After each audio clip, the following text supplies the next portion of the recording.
Screenshot. What are we screenshotting the process of? We shouldn't be screen sharing the process of anything. It should have said recording in progress.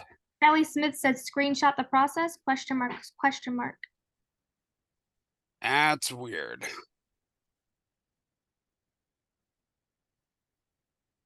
Okay, well, anyway, good evening, everybody. My name's Mark Krebs. I'm a Gold Qualified Consultant with Team Sunset, part of Team Empire and Team Rising Tide. Welcome to tonight's training about booking domestic and international airfare. Tonight is more of a learning process for those of you who have not done this before, and who want to learn how some best practices when booking outside of a package deal. So if you've got people that are looking for just international and domestic airfare, there are several ways to go about it. One of the first things that you want to do when you're looking at these airfares is you want to go into an incognito window or a private window. This way you can look at it without the prices going up on you. So let me make sure that I'm sharing my incognito window. Okay. Can you share an incognito window?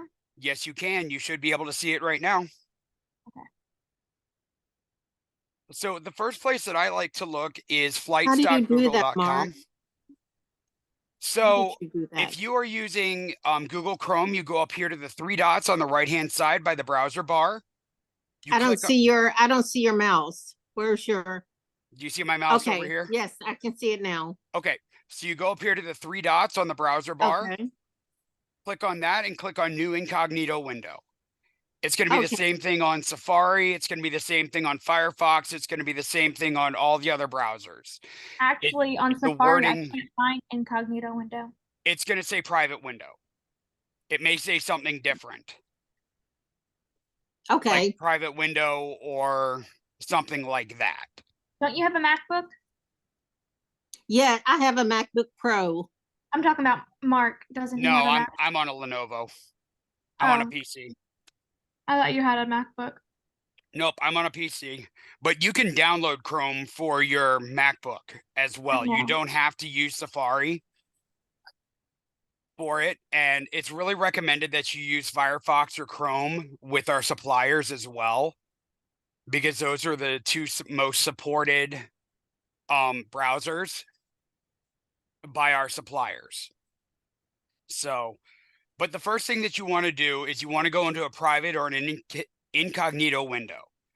So when I'm first looking at prices, I like to take a look at flights.google.com.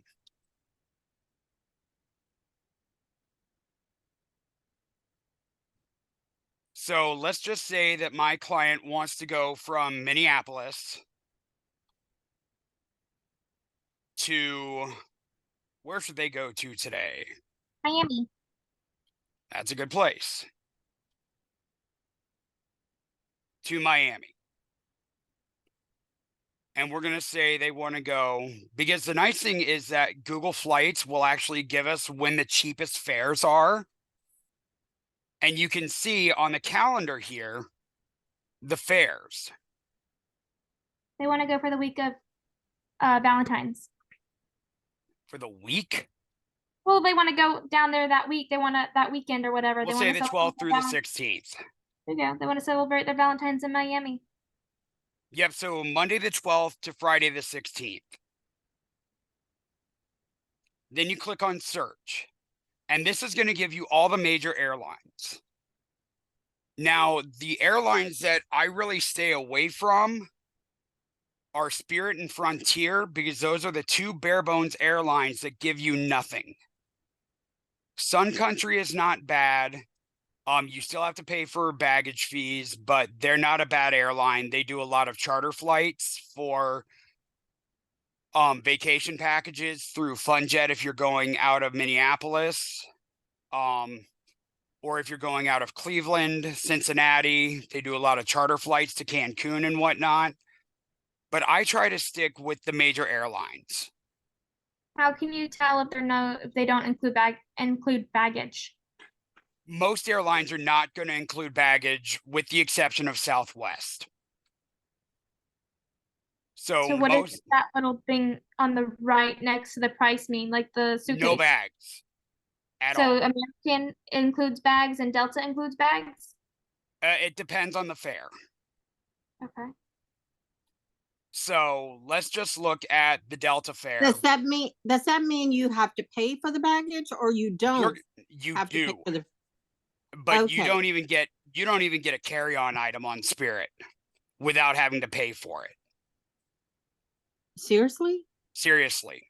That's why I do not book Spirit Airlines for my clients. Okay. Wow. Okay. You get a personal item and that's it. You do not even get a carry-on item without Like having a to pay like like a a carry-on bag. purse. Right. A Like a personal purse. item like a purse or a personal item like a backpack. That is all you get. Okay. Yeah, it's nuts. Sun Country, same thing. Frontier, same thing. Okay. So those are the three that I stay away from. Allegiant isn't bad, but their bag fees are a little bit higher, but you can pre-purchase those bags with Allegiant and save some money versus paying for them at the counter. You can usually save about $20 to $30 versus paying for them at the counter. Well, by I get it. prepaying for them. I'll get it free because we're military. Yes, if you're military, that's a different story. Yes. So you do get free bags if you're military. You start taking showers from now on. You don't stay in the bath that long. So, but with even the major carriers, American, Delta, United, they do charge bag fees starting at $35 per checked bag. The only one that has it built into their costs is Southwest, where two bags fly free with you up to 50 pounds. So that is the only airline that has free bags. But Southwest doesn't fly internationally, right? They do. Seriously? They do fly to Cancun. They do fly to Punta Cana, Dominican Republic. They do fly to those Caribbean destinations and to those Mexican destinations. Okay. I did not know that. Yes. Southwest Vacations is a place that you can look at on Vax. What about Ryanair's? Ryanair is a international airline that does not fly to the US. That is a Russian airline, I believe. I thought they flew out of New York. That's their only hub then. Okay. They don't fly anywhere else except to Russia, I believe. So, but this is where I go to start looking at trips.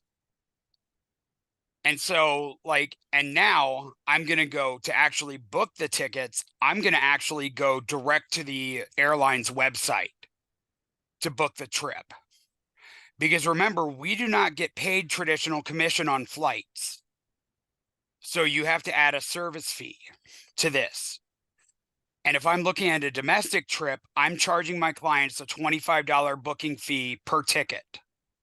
So if it's 4 tickets, it's $100 that I charge my clients and I'm making that in about 20 minutes worth of work. So I'm making, in essence, $300 an hour. Do you still charge flight fees when booking with a hotel? Or do you just take that hotel as your commission and don't worry about adding flight fees? Then I charge a total package price as part of my service fee, my 10% service fee. Okay. At the end is what I do. So if I'm booking a flight and hotel, I will also charge a 10% service fee instead of the flight fee. So whatever the flights cost plus the hotel, I'll charge 10% to my clients as an instant commission. But if it's flights only, then I charge the $25 booking fee. Okay, thank you.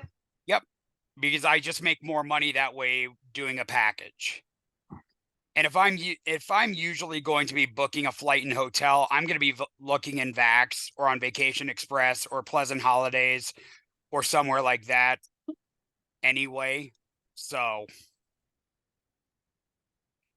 this is just for booking domestic and international airline tickets only, is when I charge that $25 fee. Now, there is one other fee that I charge if a client needs to make any changes to their reservation. That takes me more time because I'm going to have to get on the phone with the airlines to make those changes for my client.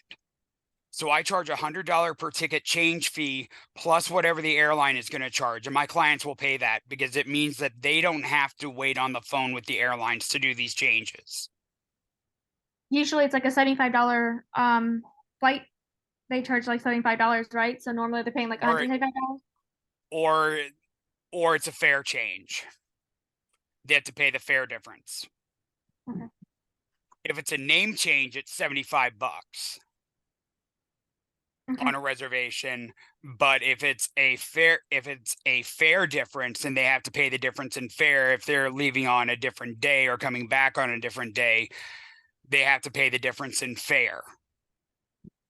So, and then they have to pay $100 to me because I've been doing all that work for them, getting on the phone with the airlines to get it changed. Does that make sense to everybody? Makes sense to me. Yes. Yes. Okay, and I'm just now seeing the chat. I forgot to have that. This is flights.google.com, so Google Flights, Elliot.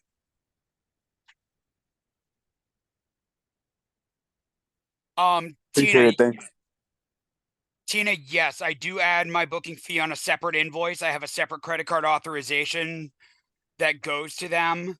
But I do also have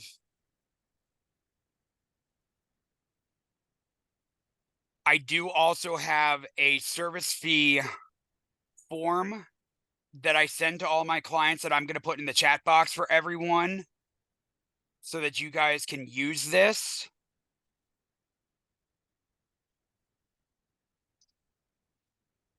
Feel free to copy and paste this and customize it for your own clients. This has my 10% service fee on it. This has my booking service fee on it. I charge a $25 upfront booking research fee for domestic trips and a $50 booking fee or reservation research fee for international trips upfront. Then for flights only, it's $25 and $75 for international trips, $100 change fee to any tickets or resort changes or reservation changes. And then I have my 10% service fee. So those are the fees that I charge, and my clients know this right up front. And they sign this and they send it back to me. So I have a legally binding contract with them stating that these are non-refundable prices.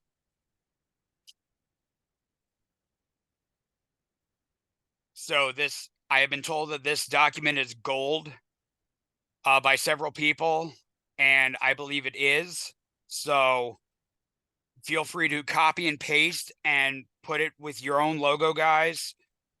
And change the name, the wording to your business name. I just made this in Chat GPT, to be totally honest with you. Took me 10 minutes to make. So, and I took a standard contract and just did it this way. So, no, I do not use a different credit card authorization. I do everything on the credit card authorization form that Archer gave to us, so that I am covered by the errors and omissions and fraud protection insurance, the travel protection plus insurance that we have in place for us. So I do not use a different credit card authorization form. Just ignore the last one because that was the old credit card authorization form, I believe. I need to attach the new one. I do use Square. I will also take my service fee charges for using Venmo Business, PayPal Business, Cash App Business, or I take it by Square using Visa, MasterCard, American Express, or Discover. So I have everything in business accounts. The client does need to fill out and sign the credit card authorization form for the service fee and then a separate one for booking, yes. Because I am a separate supplier than whoever I'm booking it through. So anytime you virtually swipe a card, that person has to fill out a credit card authorization form. No matter how many times you're swiping it, it has to be done for every supplier. And you are considered a supplier if you're charging fees.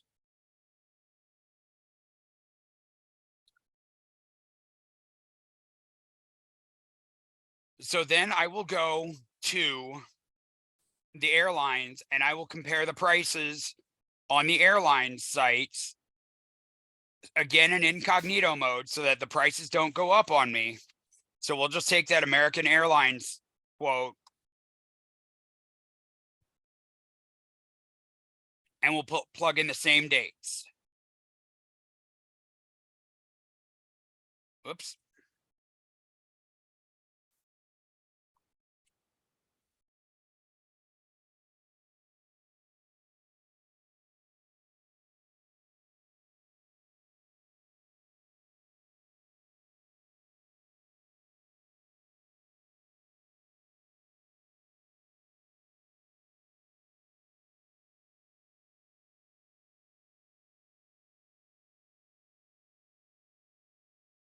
So we're just plugging in the same dates and we're going to compare American Airlines to what Google Flights had, and it should show up as 168 for the cheapest fare.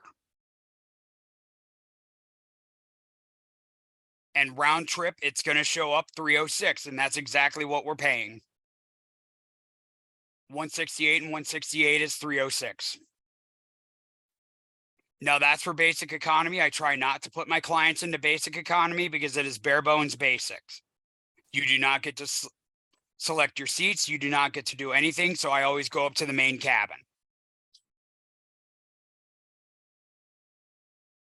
So 396. And my clients don't know the difference. I would prefer to put them in the main cabin just because of the fact that you get to select their seats for them. It's not left up to chance so that they may not get to sit together. On the flight, there's usually a price difference of about $50 to $90, $100 between basic and main cabin. You're also running the risk of them not getting bumped off the flight too if you're putting them in the main cabin. Because sometimes with those basic economy, because they are so bare bones, they may get bumped off the flight for somebody who's paying the higher price if the flight gets oversold. And that's called a denied boarding. So someone can book a trip and then if the flight get is to the airport oversold, and be told that they're not getting on. yep, if the flight is oversold and they cannot get enough volunteers, it's the same way if you book through a third party like Expedia.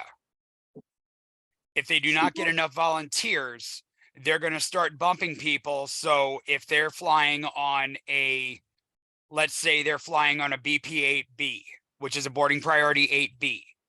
Okay, that is normally an airline employee. They're going to be the first to get bumped off the flight. The next are going to be those who are going to be in those third party classes because they're getting a discount already on the flight. What do you mean third party classes? So the third party fare class. So if you booked it through Expedia or you booked it through booking.com, you're running the risk of getting bumped off that flight. So if it's an booked oversold through flight. VAX, What was that? if it's booked through VAX in a package, we're risking them No. getting. No, not through VAX because VAX books directly through. That's why I always tell people to book through VAX and do not book the NDC fares. No NDC fares. Right. because that's the new distribution capability fares, and I do not like those. American is notorious for those now, and those are a lower fare, and you run the risk of your clients getting bumped off the flights. So what's the difference between basic and main? Basic is bare bones. You don't get to select your seats. You do not get to, you get last boarding priority. You get basically whatever is left on the plane. You can bring a carry-on, but you may have to gate check it, depending on the size of the Mark. aircraft. Yes, Going back through the book through VAX, and what was the other one you said? Sorry. Expedia Tap. So So if you if- book through Expedia Tap, you're running the risk of your clients getting bumped off a flight, in my experience. So if someone books a main cabin Mhm. and they book out and they move that person from their main cabin to a basic economy, would they get the difference refunded to them? They would not move them to a basic economy. What if they oversell main cabins? They can't oversell the main cabin. They will Okay. ask for volunteers first, and then they will base it off of who checked in last as well for the flight. Are main cabins also non-refundable? Usually the basic economy are, right? How about the main cabin? Main cabin can be non-refundable as well, but you can get a refundable main cabin fare as well. Those usually run about $1,000 more expensive because the airlines are taking a risk at you asking for a refund on your flight. So that's why they're more expensive. If you look in VAX at those, you'll see that price difference.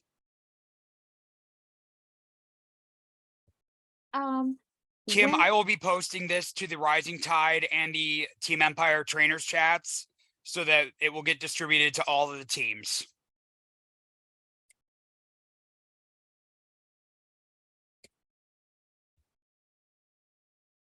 So yeah, you can get a refundable main cabin.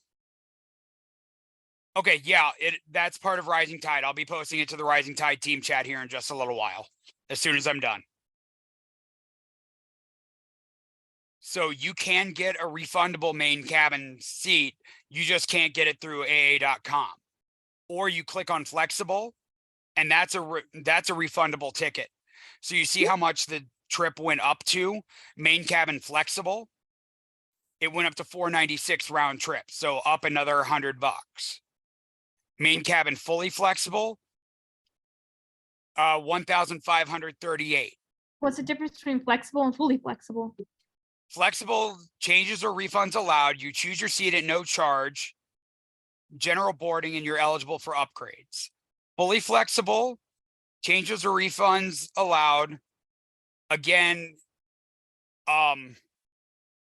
it's the same thing, but you can make changes without incurring the fee difference, the fare difference.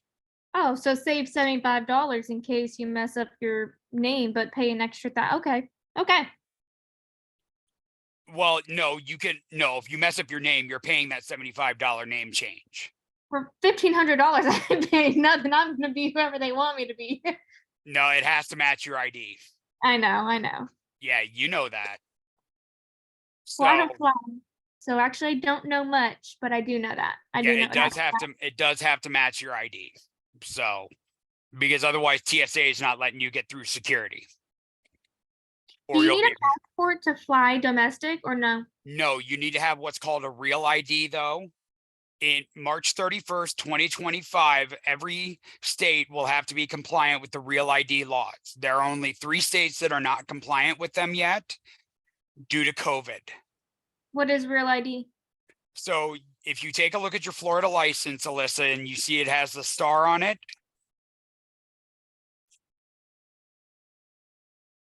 Yeah. that's a real ID. That's a federally compliant ID. Oh, That's all it is. You know how you had to show your birth certificate and your social security card when you got your license the first time? Or your proof of citizenship? I don't remember that. Yes. All You I had to remember do was that my the first driving time. instructor's name was Yolanda, and she was rough. She did Yep. not like that my car did not have AC. I have a question. If a customer buys a non-refundable ticket, even if it's a main cabin, for example, Mhm. and they buy an insurance, a travel protection, will the non-refundables be covered by the insurance? It depends on the insurance policy. So you'd have to look into that. In most cases, yes, especially if they buy it through Tin Leg. So, yes, in most cases, the non-refundable tickets would be covered under the insurance policy. If you book it through, if you get the insurance through the vendors, then yes, the non-refundable tickets will be refunded in a flight credit. Yeah, because I was doing a mock booking in Vax, and Mhm. it's an all inclusive with air, and then I see the main and then the economy have non-refundable tickets, and then I add protection. So in my mind, oh, will it still be? For example, it was canceled or something, and it's non-refundable ticket. Will they be covered? It should Yes. be. Yes, if you added trip insurance to it, they will be covered. They'll just get it back in a flight credit or in a travel credit, And then the less the travel protection fee. the travel protection is for any reason, not just Correct. on the end of the vendor or the flight provider, but on the end of the customer, right? Correct. Okay, thank you.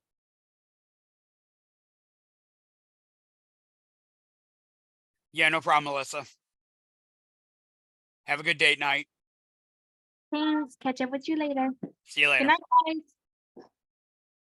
Yeah, so with the non-refundable tickets, that way it would be issued in a travel credit that has to be used in VAX within 395 days of the original date of booking, I believe. The travel protection, what does it cover? The hotel or the resort or wherever they're lodging? The Yes. air, does it include protection for the excursion that they bought within the booking? Yes, it does. It covers everything bought within that booking. Oh, so it's good to have excursion bought within the booking. So it's Well, not necessarily, because you can actually get your excursions, and some of those excursion companies have protection already built into them. Or if you go through a company like Project Expedition and your clients decide they don't want to go on that excursion, they have up to 2 days before the excursion to cancel and get a full refund.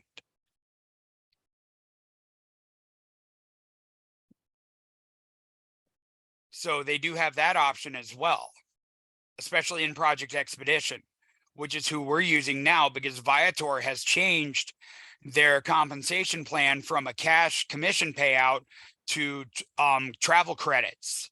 If you guys had not heard that yet, it is no longer cash commission payouts with Viator anymore. You get a travel and tour credit with that company to use on your own excursions now.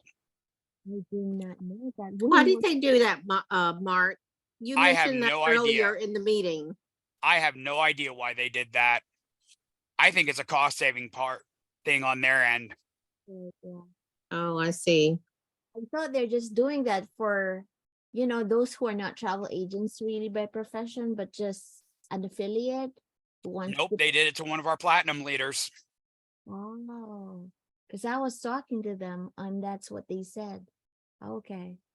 Yeah, no, they did it to one of our platinum leaders. They issued her travel and tour credits several hours after she went on her food tour of Miami when she was docked with the MSC cruise a couple of weeks ago. Oh, okay. Couple of weeks ago. Mm. Yep. So it's been in effect for a couple of weeks now. So we're now telling, in our new agent orientations, we're having people register for Project Expedition, and I'll put their website into the chat box here. Mm, okay. There you go. They do excursions, tours, transfers, everything. Project Expedition. Yep, and they're free to register with, and it's a 10% commission with them. Okay. Is it Let how me put it all to everybody. Sorry about that. with Project Expedition? How Yep. fast can you do it? There you go. So anyway, let's get back to flights. So, but that was a really good question about the insurance.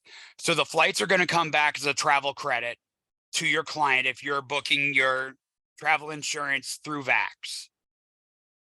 So same thing with Tin Leg, it's going to actually come back as a cash payment to your client should they cancel for a covered reason. Oh, okay. So for excursion, you're only gonna get the refund if it's for a valid reason for excursions. With Tin Leg, yes. Now, if you're canceling because your clients decide not to do that excursion with Project Expedition, then yes, they're going to get a full refund as long as they do it within the cancellation period, Okay. which is any time from the booking up until between 1 and 11 days, 12 days prior to the excursion. How about if they book with Viator? Viator, I'm not really sure of the cancellation policy. Mm. I think it's non-refundable. In a lot of cases, it's not, I've noticed. Mm. Okay, good. Thank you. Barbara, no, it is not on our supplier page in Travel Cafe. Just go to the page, go down to the bottom where it says travel advisors and register there.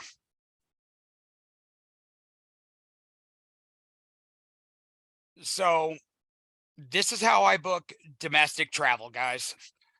So I will do the actual booking. I will not do it in Google Flights. I will do the actual booking directly with the airline so that I am making sure that I am getting that current price. So what you do is look at Google Flights first to see where is the cheapest. Correct. And then go to their direct website and then book from there. And then once you book your clients, you use your own, what do you call that? Travel agreement.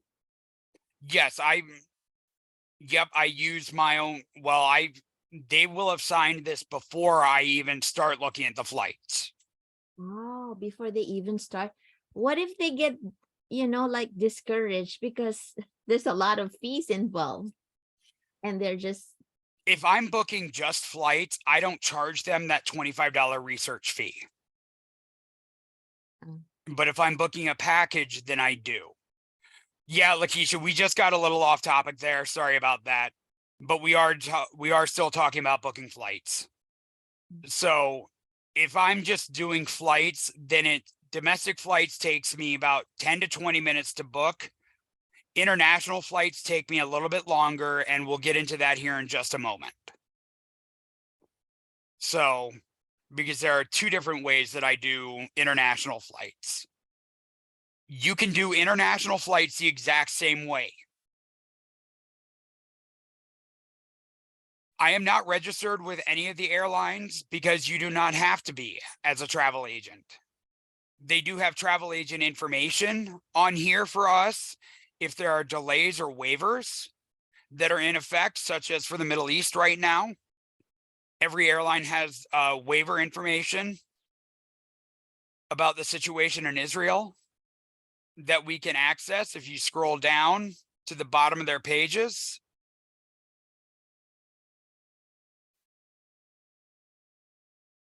Being the one who booked for international flights, do you have to be responsible to the customer if there's like a cancellation because of the airline initiating the cancellation? Do you have to be on top of it? Like, Yes, absolutely. or if there's a delay. Whenever my clients are traveling internationally, I am up all night watching their flights to make sure that they are not going to be delayed at their destination. And I'll talk about that here in a minute. Okay. But right down here, there's either travel agent information or agency reference. And that's going to have all your travel agent information that you need to know about any waivers or anything like that. But no, we do not have to be registered with the airlines in order to sell at all. So you can start looking for flights for your international flights in Google Flights, just doing the exact same thing that I did. Or we all can gain access to Centrav, which is a booking wholesaler. It's centrav.com.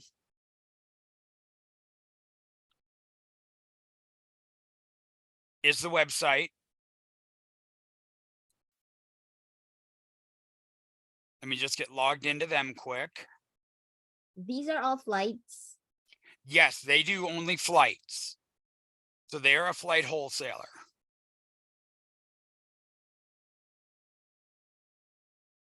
So we need to register there too. So we need to register with them as a travel agent. Yes. Okay. Let me just check my email quick because they just sent me a verification.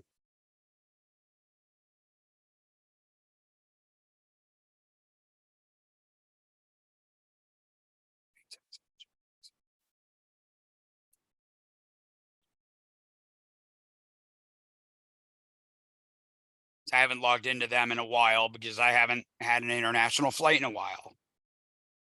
Centrav, with them being a wholesaler, they add a service fee on top of this. So let's say we're going from Minneapolis to Paris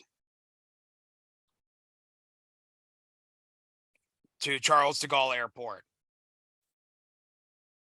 And we'll do the same thing, but we'll actually go for a week.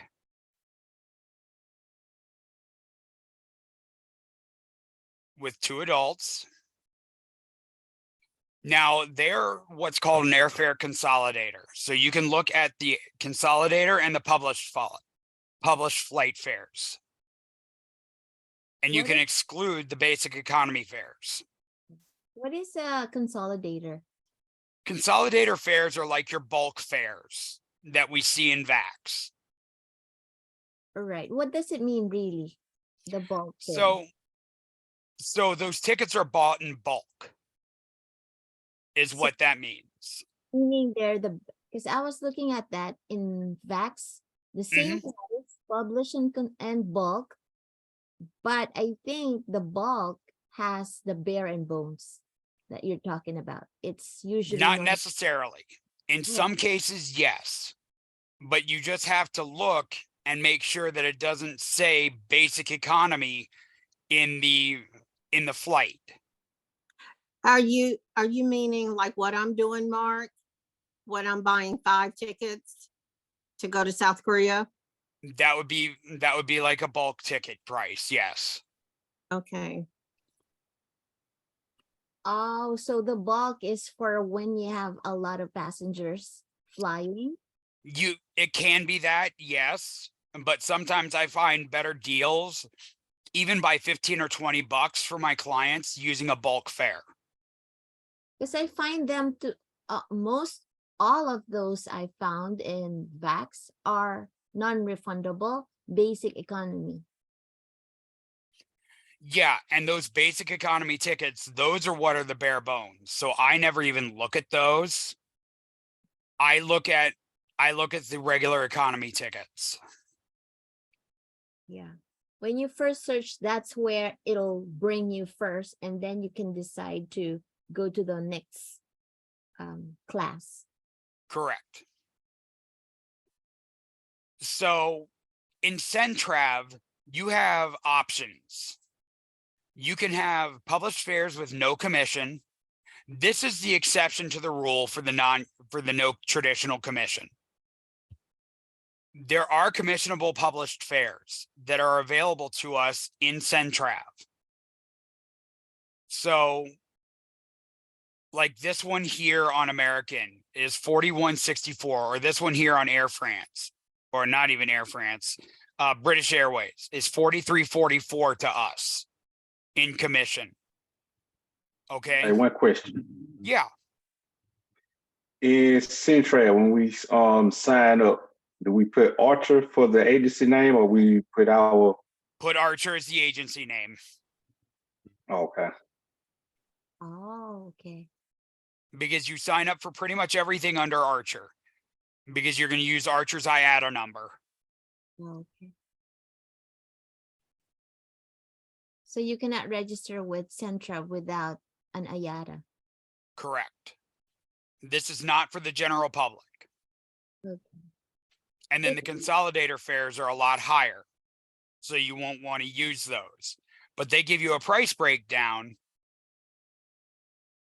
of what's available. It's nice. You can see your commission right away. Yes, it is very nice. So you can sort by the suggested flights. So like this one on Delta is 4:45 p.m. to 8:10 a.m. the next day for $1279.70. They add a $15 service fee per ticket or Would the- per booking. Will the customer see the service fee? I've done- Yes.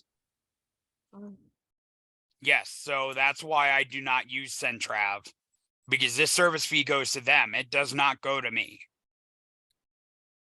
oh, hold on. Where will the service fee go? To Centrav. Oh, Because of them being a consolidator, they add a $15 service fee per ticket automatically. mm, So this client would pay $25.59.40. is that for one person only? That's for two people. Would they also be able to see the commission? No, they would not. That would not be a line item. Okay, So Yes. you could go with British Airways. So we'll just select that one. 43.44, and you see there's no service fee. Oh, that's good.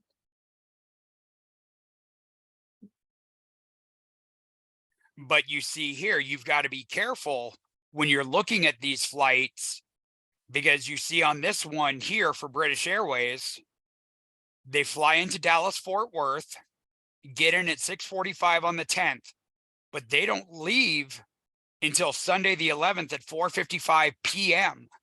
the next day. So they are staying in Dallas Fort Worth for just under 22 hours. Yeah. So you've got to be careful with these flights with what Centrav does.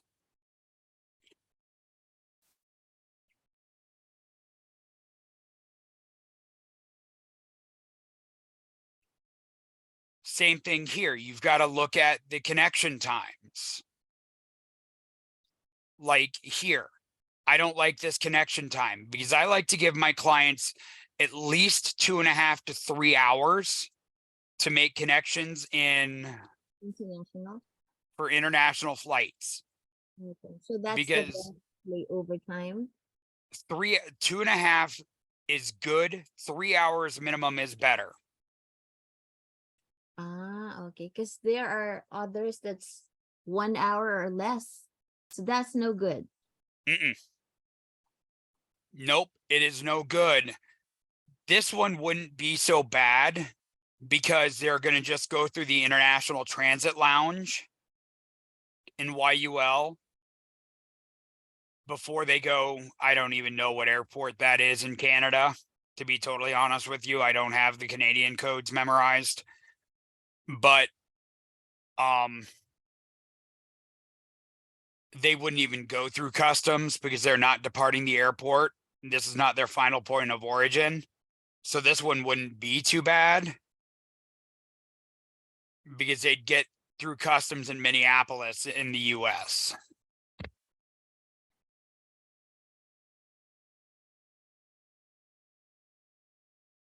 just to clarify, this is another way to look at to compare prices aside from Google Flights, right? Yes, it is another way to compare prices, and I think Centrav is higher. They're always going to be higher because of that service fee Okay, that they and tack on. you can actually book from here too. Yes, you can. All you have to do is hit confirm, and it's going to confirm the fare. So you don't have to go directly to the Website. You would book it through Centrav, which is booking it directly to the website through the airline. So they And- would be directly booking it through Delta. and then in your this case. commission is channeled through Archer. Right. If you were to book a commissionable fare, then it would be channeled through Archer. Okay, great. And unlike the other ones where you book directly, you don't get commission, you just add the extra fee. Correct. You add your service fee and you get paid that directly by your client. Hmm. I use Central a lot, and I just do instant commission. So I don't use their commission at all. I just put 0. Okay. Yeah, I mean, it's completely up to you how you use it. I personally prefer to book directly through the airlines just because it saves me a lot of headaches down the road. Now, some cruise lines do have airlines built right into them, Princess being one of them, and I have found that booking the air is very easy to do through Princess. And they have some great flight rates. Like one of my agents and I found some flight rates for $649 from Dallas to Vancouver, which was amazing. So, and then of course you have your normal booking channels through Vax where you're already adding the airfare in for the packages. So there are several ways to book airfare, but if you're doing airfare only, you guys can do it any way you want, honestly, but those are my tips and tricks of how I do it and how I prefer to do it, because that is how I get the best results for my clients. So I want to thank you guys for being on this call tonight. I have 2 questions for you before Yeah, you Meryl. go. I was just going to stop my recording here real quick. Oh, okay.